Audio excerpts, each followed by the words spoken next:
Bienvenue à tous et merci pour votre fidélité. Dans ce numéro de votre émission Émergence de ce jour, nous abordons bien sûr ce décret présidentiel en date du 21 décembre 2022 dernier au Conseil des ministres qui met en place un fonds national de soutien à l'industrie cinématographique et audiovisuelle au Togo.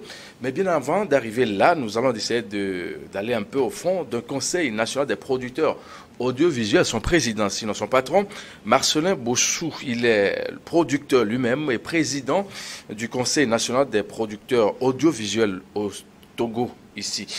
Bonjour, merci d'être là. Bonjour Mathieu, merci de me recevoir sur ce plateau. Ça fait plaisir de vous avoir puisque vous êtes souvent très pris. Effectivement. Vous avoir, ça crée souvent, voilà. J'espère que vous allez bien. Très bien, très bien. Et... C'est quoi vos nouvelles, votre nouvelle à vous en matière de cinématographie aujourd'hui? Alors, beaucoup de nouvelles en matière de cinématographie. Alors, déjà, il faut dire que je suis le gérant de la société de production Marbos Productions. Oui. C'est où là? C'est au Togo? C'est au Togo, Oui. qui se trouve à Glencommé. Oui. Et donc, c'est une société qui existe depuis 2015 et qui... Ils ont produit pas mal de projets, de courts-métrages, longs-métrages et séries. Donc voilà, qui se portent plutôt bien, qui participent à la vie cinématographique du Togo. Et tout récemment, nous avons même bouclé une coproduction avec une société française, Oui. et qui est passée sur France 2 et bientôt sera diffusée au Togo aussi. Voilà à peu près la... Pourquoi ne pas nous donner l'exclusivité au Togo? Voilà. Oui, parce que c'est un projet français qui est venu, qui nous a sollicité parce que le tournage se fait au Togo et donc nous avons coproduit avec eux et c'est normal qu'ils diffusent d'abord avant nous, avant que nous le diffusions au Togo. Ok, c'est bien noté. Oui. Alors, nous allons nous intéresser cette fois-ci à votre domaine, puisque vous êtes le président du Conseil national des producteurs audiovisuels. Enfin, qu'est-ce que vous faites de concret dans ce conseil-là? Merci beaucoup. Alors, le Conseil national des producteurs audiovisuels est une association regroupant exclusivement les producteurs de cinéma et de l'audiovisuel, comme c'est dit. Donc, les sociétés de production audiovisuelle. Alors, pourquoi cette association est créée? Justement parce que depuis des dizaines d'années, on va dire 30 ans, on va dire, l'activité cinématographique au Togo essaie d'avancer, d'évoluer, mais on se rend compte que parfois les normes de base de ce que nous appelons le cinéma ne sont pas respectées. Et au fil du temps, des sociétés se sont créées, mais chacun évolue dans son secteur, essayant de faire avancer le cinéma comme il peut. Mais comme on le dit souvent, c'est quand on se met ensemble qu'on définit mieux ses objectifs, qu'on atteint mieux les buts qu'on s'est fixés. C'est pour ça que nous nous sommes regroupés pour que cette association rassemble tous les producteurs cinéma et audiovisuel du Togo afin de répondre aux défis qui bientôt nous feront face, sinon qui nous font déjà face. On parle de produire les films, mais on parle de les distribuer, de faire la promotion et tout ça. Et parfois, beaucoup de films sont produits, mais n'ont aucun parcours parce que, voilà, manquant de stratégie pour avancer. Donc, quand on se met en place, chacun apporte ses idées, c'est plus ses avantages pour qu'on les mette ensemble pour que tout le monde puisse en bénéficier. Voilà à peu près ce que je peux dire en gros sur le Conseil national des producteurs audiovisuels dont je suis le président. Quel est l'état des lieux aujourd'hui dans ce que vous faites depuis un moment? Alors, vous êtes président élu depuis quand déjà? Alors déjà, disons que je suis président de cette corporation depuis un an déjà. Un an, oui. Depuis un an et pendant un an déjà, nous avons quand même eu à rassembler déjà, discuter avec les producteurs, à leur présenter le projet. Ensuite, à rencontrer les autorités pour qu'ils sachent que nous existions. Et depuis un moment, on commence à faire des ateliers de sensibilisation, à essayer surtout, et aujourd'hui c'est plus que jamais nécessaire, de nous approprier les avantages et les tests que l'État met à notre disposition pour pouvoir réglementer notre secteur pour pouvoir en bénéficier le maximum possible. Quand on parle aujourd'hui de la cinématographie dans la sous-région, il y a plusieurs noms de pays qui reviennent très souvent. Le Togo, c'est maintenant, ça démarre un peu timidement. À quoi cela est dû? Justement, je le disais tantôt, cela est dû au fait d'une non-organisation ou d'une non-réglementation de nos secteurs chez nous. Les Togolais sont très talentueux en termes de cinéma. Très talentueux. Invisible parce que justement les autres pays... Burkinabé et autres diffusés en boucle sur certaines chaînes internationales. Effectivement, parce que les autres pays se sont organisés. Ces pays que vous avez cités se sont organisés. Parfois, on prend le Niger par exemple, on va se dire, bon, c'est un pays, on n'entend pas trop parler, mais ils sont hyper organisés en termes de cinéma. Ah bon? Hyper organisés en termes de cinéma. On prend le Mali, ainsi de suite. Le Sénégal, n'en parlons pas. Le Burkina et tout, ils sont hyper organisés en termes de cinéma. Et quand un pays est organisé, quand des tests existent pour vous réglementer, ça donne une meilleure visibilité de ce que vous faites. Parce que quand tu y vas seul à négocier avec des partenaires internationaux, c'est difficile qu'on te prenne au sérieux. Il te faut un long parcours avant de pouvoir convaincre. Alors que quand l'État est derrière toi, l'État même montre déjà que nous sommes un pays qui mettons le cinéma en avant. Les autres institutions ne peuvent que nous accompagner. Et c'est pour ça justement que malgré que les Togolais soient talentueux, c'est très difficile qu'on parle de nous à l'international.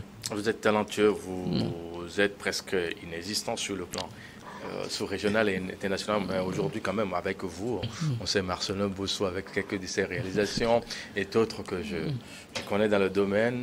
On a quand même commencé par vous entendre petit à petit. J'espère que dans les jours qui viennent, ça va aller beaucoup plus que ça. Mais est-ce qu'il y a des formations de base qui sont données celles-là à ces jeunes qui s'intéressent à la chose cinématographie au Togo? Voilà. La formation, c'est encore l'autre partie de la professionnalisation du métier. Aujourd'hui, nous pouvons compter réellement plusieurs formations qui se donnent. Il y a encore de cela une dizaine d'années, c'était difficile d'avoir des formations. Moi, par exemple, pour donner mon exemple, j'ai suivi ma formation au Maroc. J'ai été à l'école de cinéma au Maroc pendant 4 ans. Avant de revenir au Togo, j'aurais pu m'expatrier, mais j'avais à cœur de rentrer. Et ce n'est pas moi seul. Il y a Joël Tedré, il y a Massim Tchenkoun qui est actuellement en France. Il y a bien d'autres qui, justement... il est là, mais il est en France parce qu'il n'a pas encore fini sa formation. Ouais, mais on compte sur lui aussi que un jour, il reviendra pour accompagner ce que nous faisons ici. Joël Tedré qui était en France aussi, qui est revenu et qui fait des merveilles aussi. Donc voilà déjà nous qui étions partis, pour ne citer que nous, il y a plein d'autres qui sont partis, se former et revenir. Sur le terrain maintenant, il y a quelques écoles de cinéma qui forment au métier du cinéma. Il y en a au Togo. Il y en a au Togo, je peux citer STK, ESSEC, ISDB, pour ne citer que... Dans les curricula de formation, il y a souvent voilà. Mais est-ce que c'est vraiment de factuel, ce qui est vraiment... Oui, mais nous disons qu'il faut commencer quelque part. Il faut commencer quelque part. C'est très important au moins d'apprendre les bases du cinéma à la jeunesse qui a envie de le faire, pour que par la suite, aujourd'hui nous avons Internet, nous avons plein de choses qui nous permettent de nous perfectionner. Donc déjà leur montrer les bases pour qu'ils puissent ensuite se professionnaliser. Au-delà des écoles de cinéma, nous allons parler des ateliers de formation qui sont organisés, souvent par la direction du cinéma pendant la Semaine nationale du cinéma, mais aussi par des privés. Je veux citer par exemple le CNA, le cinéma numérique ambulant, dirigé par Joël Tedré, qui organise chaque année souvent des formations en cinéma dans plusieurs villes du Togo. Et donc voilà, c'est un peu des viviers, des bases de formation pour permettre à la jeunesse de maîtriser les bases du cinéma et de pouvoir se lancer pleinement dedans. Ce qui fait aujourd'hui qu'on a pas mal de jeunes qui s'y intéressent. On voit quand même quelques réalisations, mais qui ne sont pas vraiment disponibles, faciles d'accès. À quoi cela est dû? Alors, vous tournez, oui, vous avez un produit fini, bien fait, mais qui n'existe pas vraiment sur le marché. À quoi cela est dû?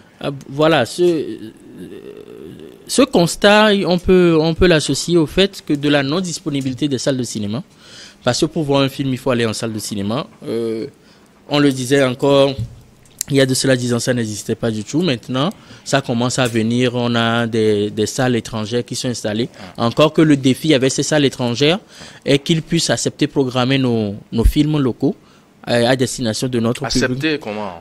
Ils doivent le faire. Parce qu'ils ont un cahier de charge, ils ont une politique.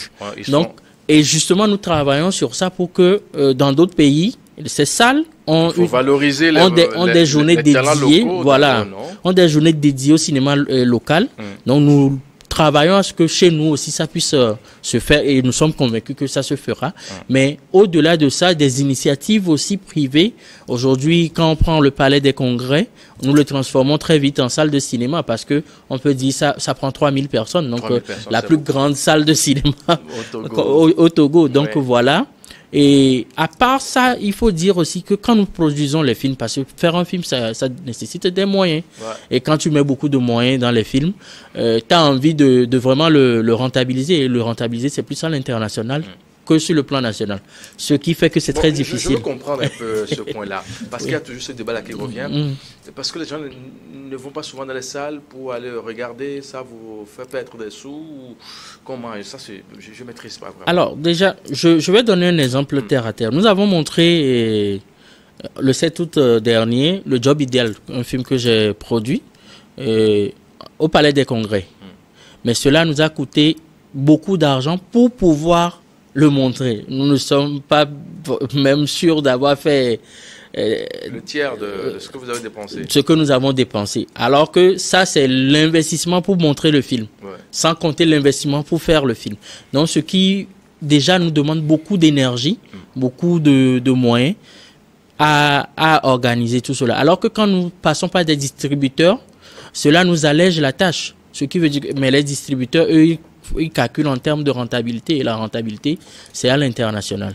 C'est un peu de ça qu'il s'agit. Mais voilà, justement, et quand nous parlons de Compa, l'association, c'est pour que nous travaillions ensemble dans ce sens, pour que ça nous coûte moins cher, pour que nous ayons une meilleure distribution, une meilleure promotion des films et surtout pour que le public togolais puisse avoir accès à ces films sans avoir à dépenser énormément d'argent.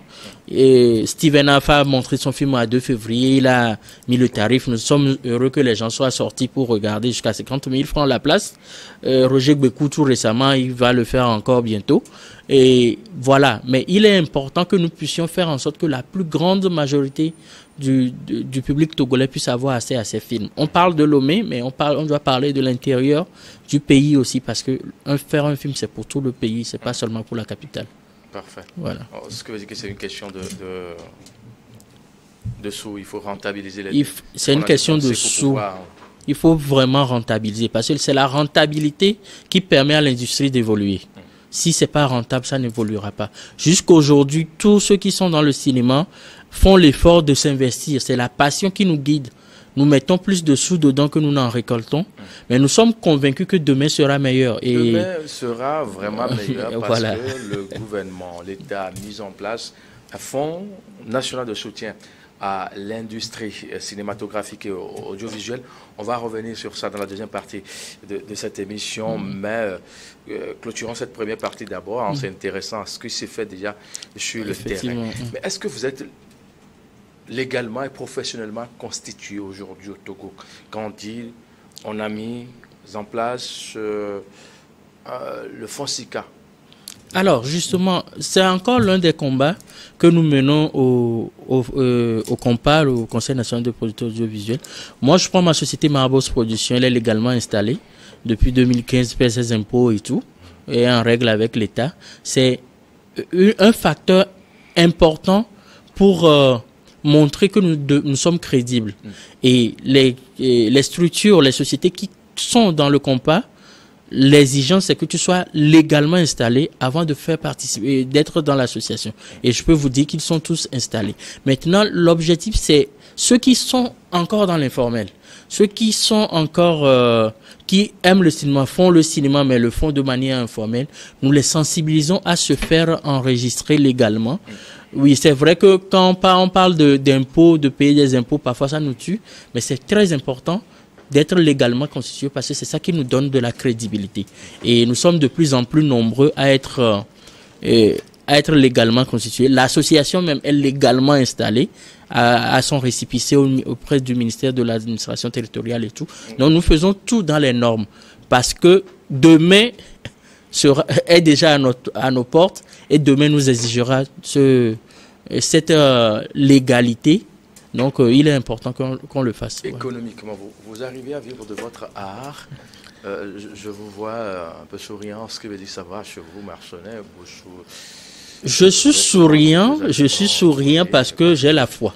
Vous avez la foi. Hein? Je suis souriant parce que j'ai la foi et je me dis que je me dois d'avoir cette foi. Économiquement, aujourd'hui, je ne dirais pas que je vis pleinement du cinéma. J'investis beaucoup et mes autres collègues investissent beaucoup dans le cinéma parce que nous y croyons. Parce que nous y croyons, je viens de le dire tout à l'heure, moi j'ai fait mes armes au Maroc, j'ai fait ma formation au Maroc, j'ai travaillé un peu au Maroc avant de rentrer. Votre papa, je vais aller faire une école de cinématographie et tout ça là au Maroc. Est-ce qu'il était d'abord d'accord? C'est un débat qu'on a mené depuis avant même que j'ai mon bac. Parfait. Depuis avant même juste une parenthèse. Donc voilà, le cœur net. Voilà, c'est qu'on a eu et ça c'est important de le dire parce que avoir le soutien de sa famille dans cette démarche est très important. Et moi je peux dire que j'ai eu le soutien pleinement le soutien de toute ma famille. Une fois, je l'ai dit, c'était un peu bizarre. Tu es sûr de ce que tu veux faire, mais quand ça a été confirmé que j'étais sûr, tout le monde était convaincu que c'est ce que j'ai envie de faire, tout le monde s'y est mis. Et ça, c'est très important. Et si j'avance jusqu'aujourd'hui à continuer même à investir dedans, à m'endetter, il faut le dire, parce que nous nous endettons pour le faire, mais nous y croyons, c'est parce que j'ai ce soutien de la famille qui dit, parce que tu as choisi de le faire, nous croyons en ce que tu fais et nous sommes là. Et nous sommes là pour toi. On va te soutenir. On te soutient. Ça, c'est très important. Je ne peux pas dire le contraire. Et je sais que c'est pareil pour beaucoup de mes collègues aussi. Parfois, ils n'ont pas les soutiens, mais ils se battent pour. Et c'est pour ça que nous devons aboutir à quelque chose de bien pour tout le monde. Parfait.